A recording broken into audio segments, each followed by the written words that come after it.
இந்த நாளில நம்ம ஒரு நல்ல ஒரு டாபிக்குள்ளாக சிந்தனை செய்துவிட்டு நம் ஜெபத்துக்குள்ளாக கடந்து போவோமாக. ஆண்டுடைய பிள்ளைகளுக்கு தேவன் தரும் 7 விதமான ஆசீர்வாதங்கள் அதை நம்ம பார்க்க போகிறோம். ஆண்டுடைய பிள்ளையா இருந்தாதான் மட்டுமே இதை தருவார். நான் முன்னாடியே இதை சொல்லிடுறேன். ஆண்டுடைய பிள்ளைங்கனாக்கா எல்லாரும் கிடையாது, என்ன கண்டிப்பா. ஏன் நீதிமான்கள் ஆண்டவர் சொல்றாரு? அவங்க பாவத்துக்கு பயந்து பாவத்தை விட்டு விலகி ஆண்டவருக்காக வாழும் போது அப்படிப்பட்ட கிருபைகளை கர்த்தர் அவங்களுக்கு கொடுத்திருக்கிறார். சோ இது அதே மாதிரிதான் இந்த இடத்துல நம்ம ஆண்டவரை நம்பி எதுக்காக வரோம்? ஆண்டவரை நம்பி வரும்போது 7 விதமான ஆசீர்வாதங்களை கர்த்தர் நமக்கு கொடுக்கிற முதலாவது வசனம். நான் அந்த 7 பாயிண்ட்டை நான் துவங்கத்துக்கு முன்னாடி முதலாவது வசனம் உங்களுக்கு காட்டி கொடுக்க விரும்புகிறேன். எரேமியா 15வது அதிகாரம் 16வது வசனம். அதாவது ஆண்டுடைய ஆசீர்வாதங்களை நம்ம எப்படி விசுவாசிக்கணும், எப்படி இருக்கணும் அப்படின்னு நீங்க எடுத்துக்கிட்டீங்கன்னாக்கா, அவருடைய வார்த்தை தான் நமக்கு விசுவாசத்தோடு அவருடைய வார்த்தையை நம்ம ஏற்றுக்கொள்ளும் போது, விசுவாசத்தோடு அதை நம்பிக்கை வைக்கும் போது அந்த வார்த்தைகளை கண்டிப்பாக கர்த்தர் நம்மளுக்கு அந்த வார்த்தைகளை நிறைவேற்ற வல்லவராய் இருக்கிறார். எரேமியா 15வது அதிகாரம் 16வது வசனம், உம்முடைய வார்த்தைகள் கிடைத்த உடனே அவைகளை உட்கொண்டேன்றாரு எரேமியா. அவைகளை உட்கொண்டேன். அப்போ ஒவ்வொரு மாத்திரையும் நம்மளுக்கு டேப்லெட் மாதிரி, ஒவ்வொரு ப்ராமிஸ் வேர்டும் நம்மளுக்கு ஆண்டவர் கொடுக்குற ஒரு டேப்லெட் மாதிரி தான் இருக்கும். ஸோ ஒருவேளை நீங்க பல காரியங்களுக்காக பல பிரச்சனைகளுக்காக நீங்க ஜெபித்து கொண்டிருக்கலாம், கவலைப்பட்டு கொண்டிருக்கலாம். ஆனா இவர் சொல்றது உம்முடைய வார்த்தைகள் கிடைத்த உடனே அவைகளை உட்கொண்டேன்னு சொல்றாரு. அந்த உட்கொண்டேன்னு சொல்லும் போது இதுதான் முக்கியம். அந்த ஆண்டுடைய வார்த்தைகளை நான் என்ன சாப்பாடு மாதிரி சாப்பிட முடியுமா? அப்படி இல்லை. அந்த வார்த்தைகள் எனக்குள்ள உள்ள போகும்போது உட்கண்டேன்னு சொல்லும் போது அது என் இருதயத்துல போய் நிக்குது. அது என்னுடைய இருதயத்துல அப்படியே மனப்பாடம் பண்ணி அந்த வார்த்தையை நான் நம்புறேன் ஆண்டவரே. அந்த வார்த்தையை சொல்லி நம்ம ஜெபிக்கும் போது கர்த்தர் நமக்கு எல்லா வாக்கு தத்தங்களையும் நிறைவேற்ற வல்லவராய் இருக்கிறார். உம்முடைய வார்த்தைகள் எனக்கு சந்தோஷமும் என் இருதயத்துக்கு மகிழ்ச்சியுமா இருக்கிறது. என்ன அழகா சொல்றாரு பாருங்க. அவருடைய வசனமே, அவருடைய வார்த்தையே சந்தோஷமும் இருதயத்துக்கு மகிழ்ச்சியுமா இருக்கிறது. சோ இதை நம்ம பார்க்கும்போது ரொம்ப நல்லா இருக்குது. சேனைகளின் தேவனாகிய கர்த்தாவே உம்முடைய நாமம் எனக்கு தரிக்கப்பட்டிருக்கிறதுன்ற. சோ ஆண்டுடைய நாமம் தரிக்கப்பட்ட ஒவ்வொருத்தருமே இந்த வசனங்களை நம்ம நம்பி ஜெபிக்கும் போது கண்டிப்பாக கர்த்தர் நமக்கு அற்புதங்களை செய்கிற தேவனாயிருக்கிறார். சோ இந்த வார்த்தையை இப்போ நம்ம 7 காரியங்களை நம்ம பார்க்க போகிறோம். அவருடைய பிள்ளைகளாக நம்ம வாழும்போது தேவன் தரும் 7 ஆசீர்வாதங்கள். நிறைய ஆசீர்வாதங்கள் இருக்குது, ஆனா நான் 7 மட்டும் தான் நான் பேச போறேன். யோபு 36 7வது வசனம், 36 7வது வசனத்துல முதலாவது ஆண்டுடைய பிள்ளைகளை அவர் நம்பி வரும்போது கர்த்தர் ஃபர்ஸ்ட் நீங்க அவரை நம்பி வரீங்கனாக்கா அவர் உங்களுக்கு கொடுக்குற ஒரு பெரிய பாக்கியமே உங்களை உயர்த்தி காட்டுவாரு. இவ்வளவு நாள் நீ எப்படி இருந்த, இப்ப பாரு நீ என்னை ஏத்துக்கிட்ட பண்ண, நீ எப்படி இருக்கிற, அப்படி உயர்த்தி காட்டுகிறவர். 36 யோபு 36 7வது வசனம், அவர் தம்முடைய கண்களை நீதிமான்களை விட்டு விலகாமல் அவர்களை ராஜாக்களோடு கூட சிங்காசனத்துல ஏறவும் உயர்ந்த ஸ்தலத்திலே என்றைக்கும் உட்கார்ந்திருக்கிறோம் செய்கிறவர். உயர்த்தி வைக்கிறதுனா இதான் அர்த்தம். இப்படிதான் ராஜாக்களுடைய சிங்காசனத்துல உயர்த்தி வைக்கிறவர். நம்மளே சும்மா தேடி போயிட்டு குட்டி குட்டி ஆசீர்வாதங்களை தேடிக்கிட்டு நான் இப்படி இருக்கிறேன், அப்படி இருக்கிறேன், இப்படி வாழ்றேன், அப்படி வாழ்றேன் சொல்றதை விட அவர் பாருங்க, அவர் தம்முடைய கண்களை நீதிமான்களை விட்டு விலகாமல் காத்துக்கொள்கிறார். விலகவே மாட்டார். ஆண்டவர் நான் நீதிமான் இல்லையே நீங்க சொல்லலாம், ஆனா கர்த்தரை தேடுகிற ஒவ்வொருத்தருமே நீதிமான்கள். நான் நீதிமான்கள் பெருசா நான் ஒன்றும் நம்ம சொல்லிக்க முடியாது. ஆனா பயந்து வாழ்றவங்க, ஆண்டவருக்கு பயந்து வாழ்றவங்க, பாவத்தை விட்டு விலகி வாழ்றவங்க, அவங்க எல்லாரையுமே கர்த்தர் உயர்த்துகிறது தான் அவருக்கு ரொம்ப பிரியம். அதனால இங்க அழகா போட்டிருக்குது பாருங்க, தம்முடைய கண்களை நீதிமான்களை விட்டு விலகாமல் அவர்களை ராஜாக்களோடு கூட சிங்காசனத்தில் ஏறவும் உயர்ந்த ஸ்தலத்தில் என்றென்றைக்கும் உட்கார்ந்திருக்கவும் செய்கிறாராம். அததான் யோசேப்புக்கு செஞ்சார்ல. அவரை நம்பி வந்தாலே கண்டிப்பாக இப்படிப்பட்ட உயர்வுகளை நம்ம காண முடியும். நம்பர் 1 உயர்த்துகிறவர் அவர். நம்மளை உயர்த்துகிற தேவனா இருக்கிறார். சோ ராஜாக்களோட சிங்காசனத்திலையும் உயர்ந்த ஸ்தலத்தை என்றைக்கும் உட்கார்ந்திருக்க செய்வார். அதை யாருமே எடுத்து போட முடியாது. என்றைக்குமே உட்கார்ந்திருக்க செய்வார். அந்த ஸ்தலம் நம்மளுக்கு ஒண்ணு கொடுத்துட்டாருனாக்கா, ஒரு ஸ்பேஸ் நம்மளுக்கு உண்டாக்கிட்டாருனாக்கா, ஒரு ஆசீர்வாதத்தை நம்மளை காட்டிட்டாருனாக்கா, நீதான் எல்லாமே, உனக்காக தான் நான் செஞ்சு கொடுத்துருக்கிறேன், உனக்காக தான் எல்லாத்தையும் நான் செஞ்சிருக்கேன். அப்படிப்பட்ட தெய்வமா இருப்பதுக்காக நம்ம ஆண்டவருக்கு நன்றி சொல்லும். சோ அதனால்தான் யோபுக்கு பல பாடுகள் இருந்தாலும் அவர் சொல்றாரு பாருங்க, என்னை கர்த்தர் உயர்த்துகிறவர். நம்பர் 2 ஜெபத்தை கேட்கிறவர். சங்கீதம் 34 எடுத்துக்கொள்வோம். சங்கீதம் 34:15 வசனம், ஜெபத்தை கேட்கிறவர் கர்த்தருடைய கண்கள் நீதிமான்கள் மீது நோக்கமாயிருக்கிறது, அவருடைய செவிகள் அவர்கள் கூப்பிடுதலுக்கு திறந்திருக்கிறது. நீங்க ஜெபம் பண்ணும் போது அவருடைய செவிகள், நம்ம கூப்பிடும் போது அவருடைய செவிகள் திறந்திருக்கிறது. நிறைய பேர் என்ன நினைப்பாங்க, நல்லா பாவமும் செஞ்சுப்பாங்க, உலகத்தோட இருந்துப்பாங்க, ஐயோ நான் ஜெபம் பண்ணிட்டேன்ப்பா அப்படின்னு சொல்லிட்டு அவங்க சந்தோஷமா சொல்லுவாங்க. ஆனா இந்த இடத்துல 15வது வசனத்துல சங்கீதம் 34:15, கர்த்தருடைய கண்கள் நீதிமான்கள் மேல் நோக்கமா இருக்குது, அவருடைய செவிகள் அவர்கள் கூப்பிடுதலுக்கு திறந்து இருக்கிறது. நிச்சயம் நான் நம்புறேன், ஆண்டவரையே நம்ம பின்பற்றி வாழ்றோம்னாக்கா, ஆண்டவர் கூடவே நம்ம வாழ்றோம்னாக்கா, ஆண்டவர் தான் நம்பர் 1 பிரியாரிட்டி சொல்லி வாழ்றோம்னாக்கா, நம்ம எப்ப கூப்பிட்டாலும் அவர் கேட்கிற தேவனா இருக்கிறாரு. கண்டிப்பா கேட்கிற தேவனா இருக்கிறார். சோ மறந்துடாதீங்க, அவருடைய செவிகள் நம்முடைய கூப்பிடுதலுக்கு திறந்து இருக்கிறது. யாருன்னா நம்மளை கூப்பிடுறாங்கனாக்கா, யாரையோ நம்ம பெரிய ஆட்களை சார் சார் மேடம் மேடம் கூப்பிடுறோம், அவங்க திரும்பி பார்த்தா எவ்வளவு சந்தோஷமாயிடுதுல. அதே தான் ஆண்டவர் நம்ம கூப்பிடும் போது அவருடைய செவிகள் திறந்து இருக்கிறதா. அதனால எப்பயாச்சும் ஒரு நாள் கூப்பிடக்கூடாது, டெய்லி கூப்பிடணும். எப்பயாச்சும் ஒரு நாள் போயிட்டு ஆண்டோடைய பாதப்படியில உட்காந்து, இவ்வளோ நாள் பாவம் செஞ்சுட்டு ஆண்டவரே, இவ்வளோ நாள் உங்க விட்டு போயிட்டு ஆண்டவரே, இவ்வளோ நாள் உங்க கூடவே நான் இல்ல ஆண்டவரே அப்படின்னு சொல்லிட்டு நம்ம கேட்கிறோம்னாக்கா, அந்த மாதிரி ஜெபத்தெல்லாம் அவர் இழுத்துதான் அடிப்பார் ஒழிய உடனே பதில் அங்க பாருங்க, இங்க சொல்லுது கூப்பிடுதலை அவருக்கு கூப்பிடும் போது அவருடைய செவிகள் திறந்து இருக்கிறதா. சோ தட் மீன்ஸ் நம்ம மேல அவரை நோக்கி கூப்பிடும் போது அவருடைய செவிகள் திறந்து கேட்கிறார், நம்ம ஜெபத்தை கேட்கிறார். மறந்துடாதீங்க. சோ ஆண்டவரை தேடுகிற பிள்ளைகளுக்கு நம்பர் 1 உயர்த்துகிறவர், நம்பர் 2 ஜெபத்தை கேட்கிறவர், நம்பர் 3 விடுவிக்கிற தேவனா இருக்கிறார். சங்கீதம் 37:17 வசனம், 37 சங்கீதம் 37:17 வசனம், துன்மார்க்கருடைய புயங்கள் முறியும், நீதிமான்களையோ கர்த்தர் தாங்குகிறார், விடுவிக்கிறார், தாங்குகிறார், விடுவிக்கிறார். இந்த வசனம் இன்னைக்கு நிறைய பேருக்கு தேவை, நிறைய பேருக்கு தேவை. நீதிமான்களையோ கர்த்தர் தாங்குகிறார். ஆண்டுடைய பிள்ளையா வாழ்றது ரொம்ப கஷ்டம், நான் இப்பவே சொல்றேன். ஆண்டுடைய பிள்ளைகளா சாட்சியா வாழ்றது ரொம்ப கடினமான காரியம். ஆனா நீங்க வாழ்ந்து பாருங்க, எப்படி இருக்குதுன்னு பாருங்க. கர்த்தர் என்னைக்குமே அப்படிப்பட்டவங்களை, அவரை நோக்கி கூப்பிடுறவங்கள அவரு தள்ளி விட்டதே கிடையாது. அவர் தாங்குகிற தேவனா இருக்கிறார், விடுவிக்கிற தேவனா இருக்கிறார். 3வது காரியம், 3வது ஆசீர்வாதம், விடுவிக்கிற தேவன், நம்மளை தாங்குகிற தேவனா இருக்க, விடுவிக்கிற தேவனா இருக்கிறார். சோ ரொம்ப ஒரு அழகான வசனம் இது. அதே மாதிரி தாங்குகிறவர். 4வது காரியம் பாத்தீங்கன்னா, சங்கீதம் 34 17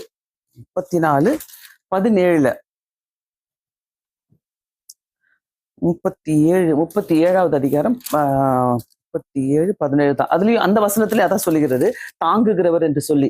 ஓகே, அந்த அந்த தாங்குகிறவர் என்று சொல்ற வசனத்துக்கு 34:17, நீதிமான்கள் கூப்பிடும்போது கர்த்தர் கேட்டு அவர்களை அவர்களுடைய எல்லா உபத்திரவங்களுக்கும் நீங்களாக்கி விடுகிறார்.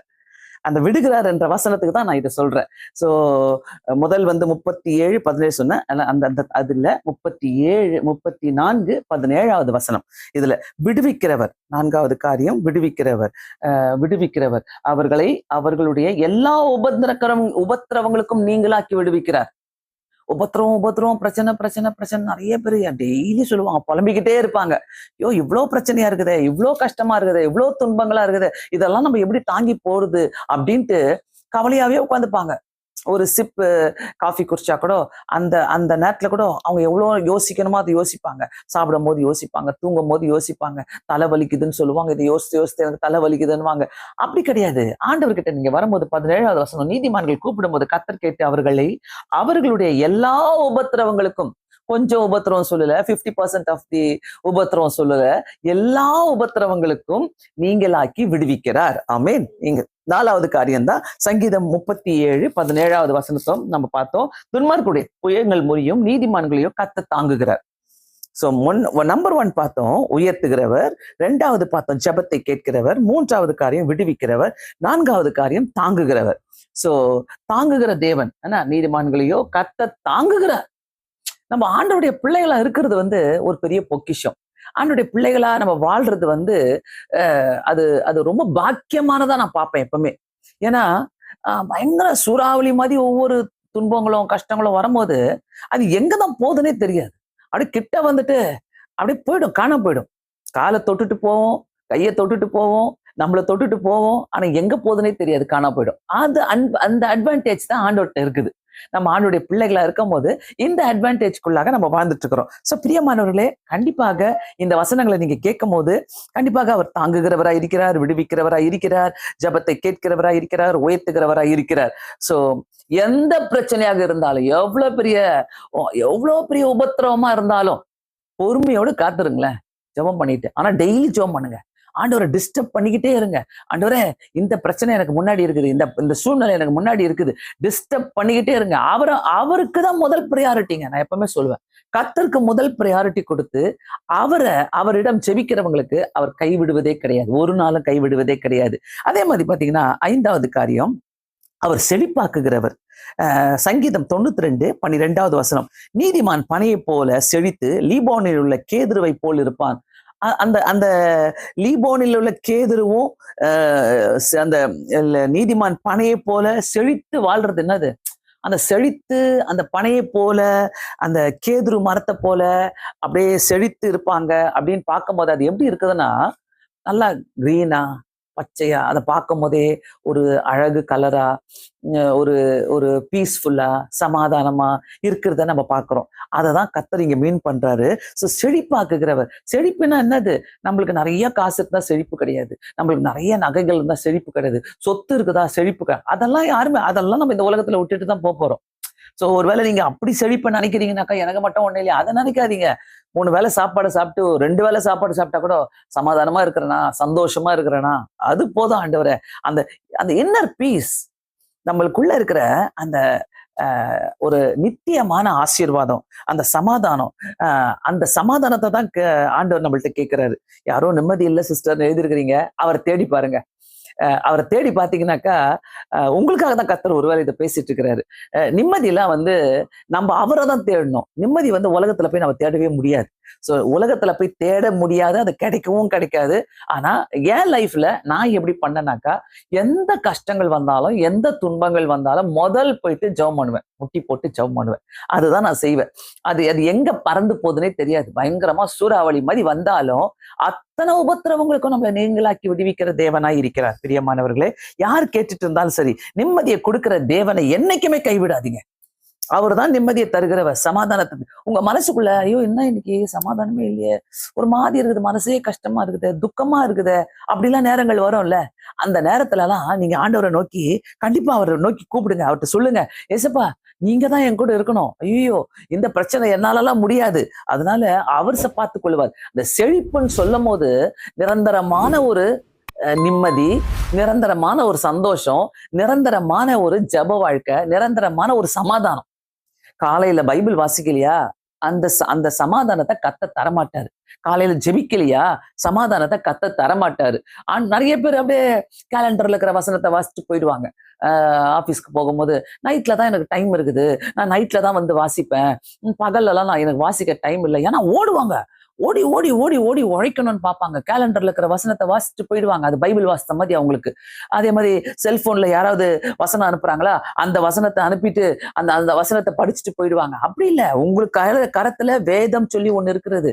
இந்த வேதத்தை தூக்குனாதான் கர்த்தர் உங்களை தூக்குவாரு. சோ அந்த வேதத்தை நீங்க மறந்தால் அவர் உங்களை மறந்து விடுவார் என்று வேதம் சொல்லுகிறது. சோ பிரியமானவர்களே, இந்த நேரத்துல இதை கேட்டுட்டு இருக்கிறீங்கன்னாக்கா, நம்ம வாழ்க்கையில செழிப்பா இருக்கிறதுக்கு ஒரே ஒரு சின்ன டிப்ஸ். அது எல்லாரும் அதை கஷ்டமா பார்ப்பாங்க. என்னன்னாக்கா, ஆண்டோடைய பாதப்படியில உட்காருது, என்னன்னாக்கா வேதத்தை வாசிக்கிறது, குடும்ப ஜெபங்களை பண்றது. இதெல்லாம் பாத்தீங்கன்னா எல்லாரும் என்ன நினைப்பாங்க, எப்படி நினைப்பாங்கன்னாக்கா, ஐயோ இதெல்லாம் கஷ்டமாச்சு, அதுக்கு பதிலா நான் செல்போனை நோண்டிட்டு இருப்பேனே, அதுக்கு பதிலா நான் வேற ஏதாவது பேசிட்டு இருப்பேன், கதை பேசுவேன், அதுக்கு பதிலா நான் ஒரு சினிமாக்கு போயிட்டு வந்துருவேன், நிம்மதி கிடைச்சிருமே. அந்த நிம்மதியில 3 hours தான், 3 hours தான். அதெல்லாம் ஒரு நிரந்தரமான நிம்மதி கிடையாது. பிரியமானவர்களை, யோசிக்க வேண்டிய நேரம். பிராக்டிக்கலா நான் பேசிக்கொண்டிருக்கிறேன், பிராக்டிக்கல் லைஃப். சோ வாழ்க்கையில ஜெபம் சரியில்லையா, தாழ்வுகள் வரும், செழிப்பு இருக்காது, கோபங்கள் வீட்டுக்குள்ள சூழ்ந்து கொள்ளும், பாவங்கள் வீட்டுக்குள்ள சூழ்ந்து கொள்ளும், வியாதிகள் வீட்டுக்குள்ள சூழ்ந்து கொள்ளும். ஆனா நம்ம ஆண்டவரை நோக்கி ஜெபிக்கும் போது எல்லா உபத்திரங்களும் நம்மளை விடுவித்து நம்மளை செழிப்பாக்குகிற தேவனா இருக்கிறார். நான் எப்பவுமே சொல்ற ஒரு காரியம், ஒரு மனுஷனுக்கு நிம்மதி இருக்குதா, ஒரு மனுஷனுக்கு சமாதானம் இருக்குதா, ஒரு மனுஷனுக்கு சந்தோஷம் இருக்குதா, அவங்கதான் பணக்காரங்க, கோடீஸ்வரங்க இந்த உலகத்துல. அதை போய் பார்த்தீங்கன்னாக்கா அதாவது நிறைய பேருக்கு ரோட்ல தான் உட்காந்துட்டு இருப்பாங்க, நல்லா சிரிச்சுட்டு இருப்பாங்க, ரோட்ல போறவங்கள்ட்ட காசு கேட்டுட்டு இருப்பாங்க. அவங்க அந்த வாழ்க்கையை அவங்க வாழும்போது அவங்க மனசுல நல்ல எந்த ஒரு கஷ்டமும் கிடையாது, எதை பத்தியும் கிடையாது. காசு கிடைக்குதா, போய் ஏதோ ஒன்று ஹோட்டல்ல வாங்கி சாப்பிட்டோமா அவங்க பாட்டு பார்த்து எங்க ரோட்ல தூங்கிடுவாங்க. ஆனா எல்லாத்தையும் வச்சுக்கிட்டு நம்ம கவலையில இருப்போம் பாத்தீங்களா, அந்த மாதிரிலாம் நிம்மதியே வராது. ஆண்டவரை தேடினீங்கனாலே கண்டிப்பா ஒரு ஆசீர்வாதத்தை தருவார். கர்த்தர் கண்டிப்பா ஆசீர்வாதம். நான் நிறைய பேர் ரோட்ல பார்த்திருக்கிறேன். ஒரு வயதான ஒரு தாத்தாவை நான் ஒரு நாள் ரோட்ல பாக்குறேன். ரொம்ப ஏழ்மையா ஏழ்மையா இருக்கிறாரு அவரு. ரொம்ப ஏழ்மை. போற வரவங்கள்ட்ட எல்லாம் காசு கேட்டுட்டு உட்காந்துருப்பாரு. அந்த காசு கேட்டுட்டு சில நேரத்துல உட்காந்து அவர் ரெஸ்ட் எடுக்கிற நேரத்துல பாத்தீங்கன்னா பைபிளை பிரிச்சு வாசிப்பார். பைபிள் எடுத்து வாசிப்பார். அது ரொம்ப எனக்கு சவாலா தோணுச்சு. இந்த இடத்துல கூட அவர் வந்து பைபிள் எடுத்து வாசிக்கிறாரு. அப்போ அவருக்கு எவ்வளவு சந்தோஷம் இருக்கும், எவ்வளவு சமாதானம் இருக்கும். சந்தோஷத்தையும் சமாதானத்தையும் பிரியமானவர்களே நம்ம கையில காசு கொடுத்து வாங்கவே முடியாது. வீட்டுக்குள்ள நீங்க பிள்ளைகளுக்கு சொல்லி கொடுங்க. அதை ஜபம் பண்ணாதான் சந்தோஷம், ஜபம் பண்ணாதான் சமாதானம் சொல்லி கொடுங்க. கண்டிப்பா அதை கத்த நமக்கு ஆசீர்வாதமாக மாற்றி கொடுக்கிற தேவனா இருக்கிறார். அடுத்தது பாத்தீங்கன்னாக்கா முதலாவது பார்த்தோம், உயர்த்துகிறவர், ஜபத்தை கேட்கிறவர், விடுவிக்கிறவர், தாங்குகிறவர், செழிப்பாக்குகிறவர். 5 காரியங்களை பார்த்தோம். 6வது காரியம் விருப்பத்தை நிறைவேற்றுகிறவர். விருப்பத்தை நிறைவேற்றுகிறவர். ஆண்டவர் வந்து நம்ம மனசுல கண்டிப்பா விருப்பங்கள் இருக்கும்ல, அந்த விருப்பங்களை ஆண்டவர் பார்த்துட்டு இருக்கிறார். இது நீ விரும்புற, ஆனா இது உனக்கு நல்லா தோணுது. உனக்கு நல்லா தோணுதுன்னா ஆண்டவருக்கும் அது நல்லா தோணுச்சுனாக்கா கண்டிப்பா நம்முடைய விருப்பத்தை நிறைவேற்றுகிற தேவனாய் இருக்கிறார். சங்கீதம் செழிப்பாக்குகிறவர் இல்ல, நீதிமொழிகள் 10வது அதிகாரம் 24வது வசனம். விருப்பத்தை நிறைவேற்றுகிறார், நீதிமான் விரும்புகிற காரியம் அவனுக்கு கொடுக்கப்படும். ஆமென். நீதிமான் விரும்புகிற காரியம் அவனுக்கு கொடுக்கப்படும். விருப்பத்தை நிறைவேற்றுகிறவர், அதுதான் நீதிமான் விரும்புகிற காரியத்தை அவர் கொடுக்கிற தேவனா இருக்கிறார். நம்ம தான் ஐயோ இது கிடைக்கல, இது கிடைச்சா ஆண்டவர் நல்லவர், கிடைக்கலன்னா ஆண்டவர் கெட்டவர். அவருக்கு எங்க காது இருக்குது, அவர் எங்க என்ன பாக்குறாரு, அவர் வேற யாருக்கோ கொடுக்குறாரு, எனக்கு கொடுக்க மாட்டாரு, என்ன இப்படி வச்சிருக்கிறாரு, இப்படிலாம் புலம்புற கூட்டம் நிறைய இருக்குது இந்த உலகத்துல. சோ நான் சொல்லுவேன், நீ அங்க ஆண்டவரை நம்புறீங்கனாக்கா ஆண்டவர்கிட்ட புலம்பலே கிடையாது. ஏன் ஆண்டவரே எனக்கு கொடுக்கல, எதுக்கு ஆண்டவரே எனக்கு தெரியாது. அதுல ஏதோ சீக்ரெட் இருக்குது. ஆண்டவர் கொடுக்காம இருக்கிறதுக்கு ஒரு சீக்ரெட் இருக்குது. அந்த சீக்ரெட் என்ன?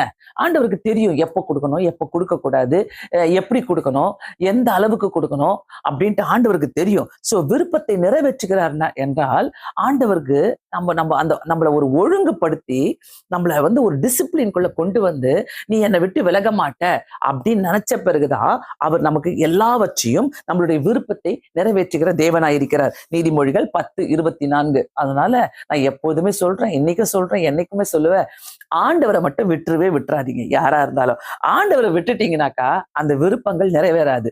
எல்லாம் நடக்குது, எனக்கு தான் நடக்குது அப்படின்னு நினைக்காதீங்க. அதெல்லாம் டெம்பரவரியா நடக்கும்.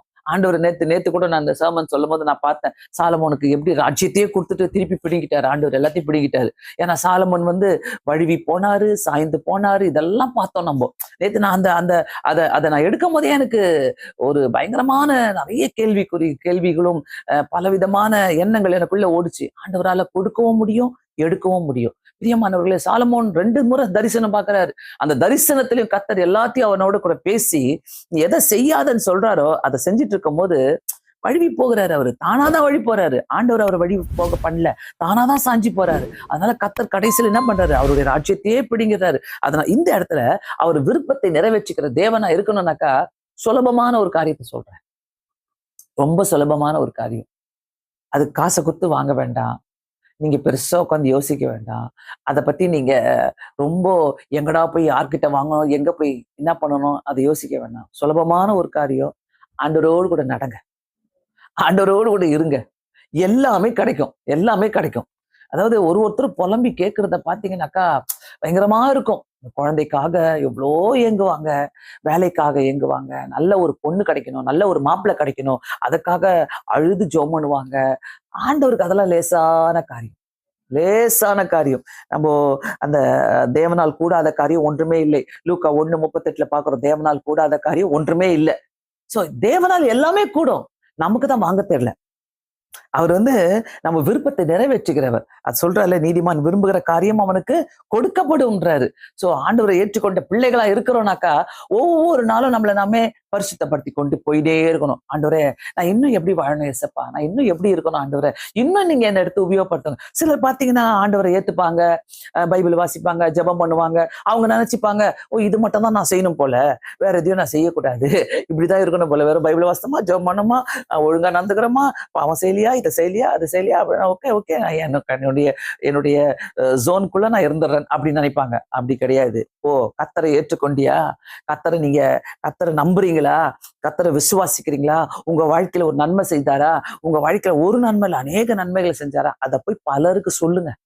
அதுதான் வாழ்க்கையே.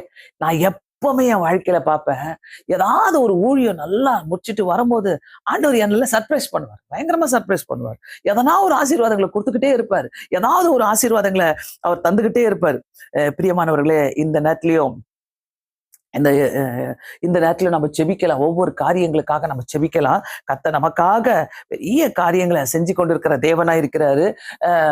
இந்த நல்லா கேட்டுக்கங்க, இப்படிப்பட்ட காரியங்கள் நம்மளுடைய வாழ்க்கையில வரணும்னா இந்த இந்த இதுல எவ்வளோ பாக்குறோமே, அவர் கேட்கிறாரு, தாங்குகிறாரு, உயர்த்துகிறாரு, செழிப்பாக்குகிறாரு, விருப்பத்தை நிறைவேற்றுகிறாரு, எல்லாமே தர தேவனு.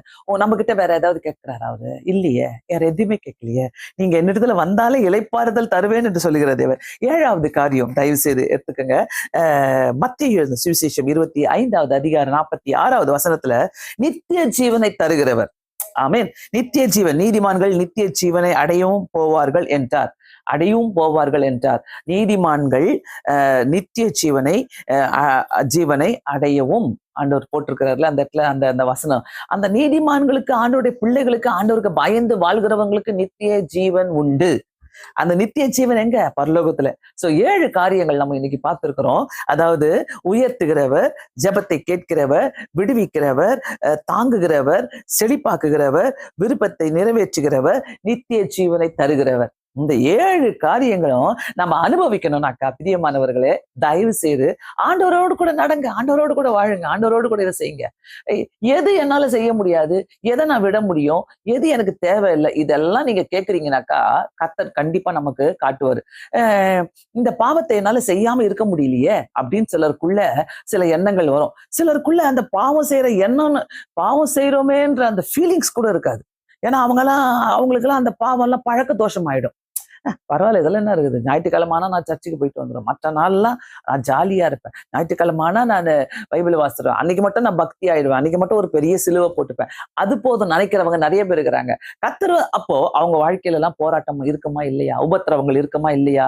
கண்டிப்பாக இருக்கும். பிரியமானவர்களே, இந்த இடத்துல தயவு செய்து விட்டுறாதீங்க. ஒவ்வொரு வசனத்தை நம்ம படிக்கும் போதும் கர்த்தர் எனக்கு முன்பாக போகிறார், எனக்கு முன்பாக இருக்கிறார், எனக்கு முன்பாக இருக்கிறார். நான் இதை நான் பேசிக்கொண்டே இருக்கும் போது நல்ல ஒரு வசனத்தை நான் பார்த்தேன். 1 நாளாகமும் 13வது அதிகாரம் 13வது வசனம்.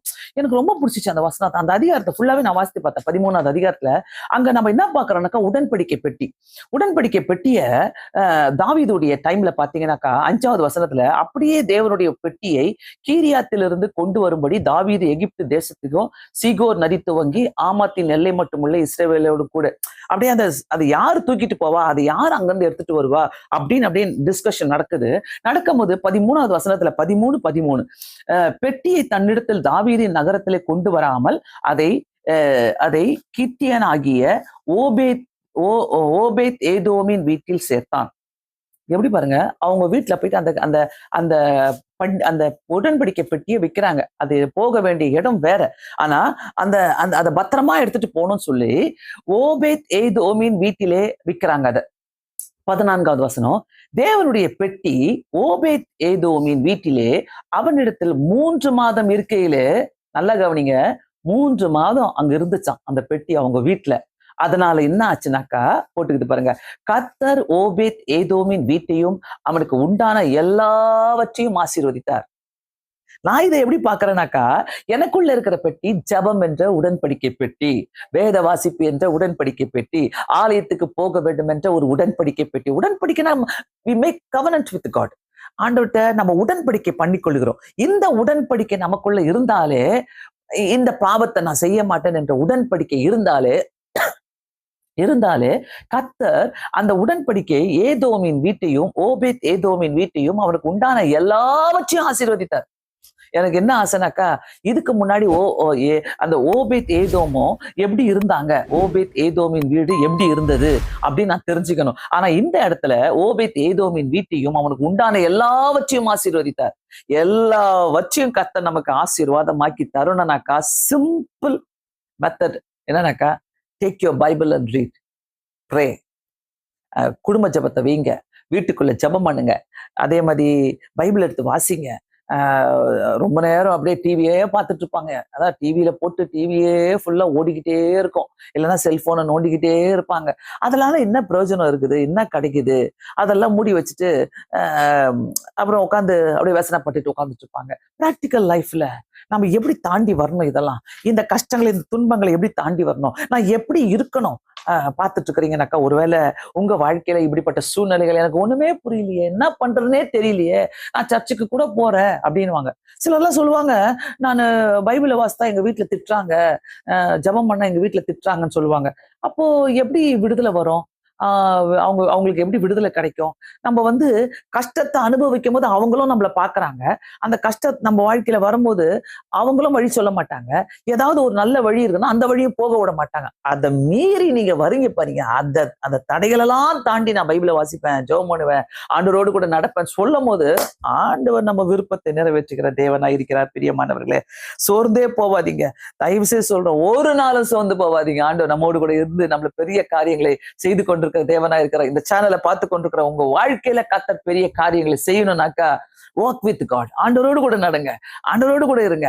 அதே மாதிரி உங்க வாழ்க்கையில கர்த்தர் பெரிய பெரிய அற்புதங்களை செய்யணும்னாக்கா, வேதத்தின் வசனங்களை உட்கொள்ள வேண்டும் என்று நம்ம பார்த்தோம். எரேமியா 15வது அதிகாரம் 16வது வசனத்துல பார்த்தோம். அந்த மாதிரி உட்கொண்டாலே நமக்கு அதை நம்மளுடைய இருதயத்துல போய் நிற்கும். ஒவ்வொரு இடத்திலும் ஒவ்வொரு வசனமும் நம்மளுக்கு டேப்லெட் மாதிரி. அதை சொல்லி சொல்லி ஜெபிக்கும் போது கர்த்தர் அதை தருவார். சில நேரங்களில நான் இப்படி யோசிப்பேன், ஆண்டவரை விட்டு விலகிற நேரங்கள், ஆண்டவருக்கு முக்கியத்துவம் கொடுக்காத நேரங்கள், திரும்ப திரும்ப அதே பாவத்துக்குள்ள நம்ம போகும்போது கர்த்தர் கண்டிப்பா அந்த இடத்துல அடி கொடுப்பார். ஏதாவது ஒரு அடியை கொடுப்பார். ஏதாவது ஒரு சுருக்கம் சின்னதா கிள்ளி விட்டுட்டு நம்மளை யோசிக்க வைப்பார். இது ஏன் வந்தது, இது ஏன் நடந்தது, இது எதுக்காக நடந்தது? அந்த நேரத்துல நம்ம சமாதானம் காணா போயிடும், நம்மளுக்கு மனசுக்குள்ள நிம்மதி இருக்காது. அந்த நேரத்துலலாம் please take a time, take your time. உட்காந்து யோசிங்க, ஆண்டவரே ஏன் இது எனக்குள்ள வந்திருக்குது? எதற்காக இப்படிப்பட்ட ஒரு நிம்மதி இல்லாத தன்மை, எதற்காக இப்படிப்பட்ட காரியங்கள் என் வீட்டுக்குள்ள வந்திருக்குது அப்படின்னு யோசித்தீங்கன்னாக்கா, கண்டிப்பாக கர்த்தர் எடுத்து உபயோகப்படுத்துகிற வல்லவராக இருக்கிறார். நான் எல்லாம் காலையில எழுந்திருக்கும் போது இன்னைக்கு இந்த ஜெபத்தை நடத்த முடியுமா? ஏன்னா நல்லா பயங்கர ஒரு பிஸியா சுத்திக்கிட்டே இருந்தோம். அதாவது ஊழிய சம்பந்தமா தான்.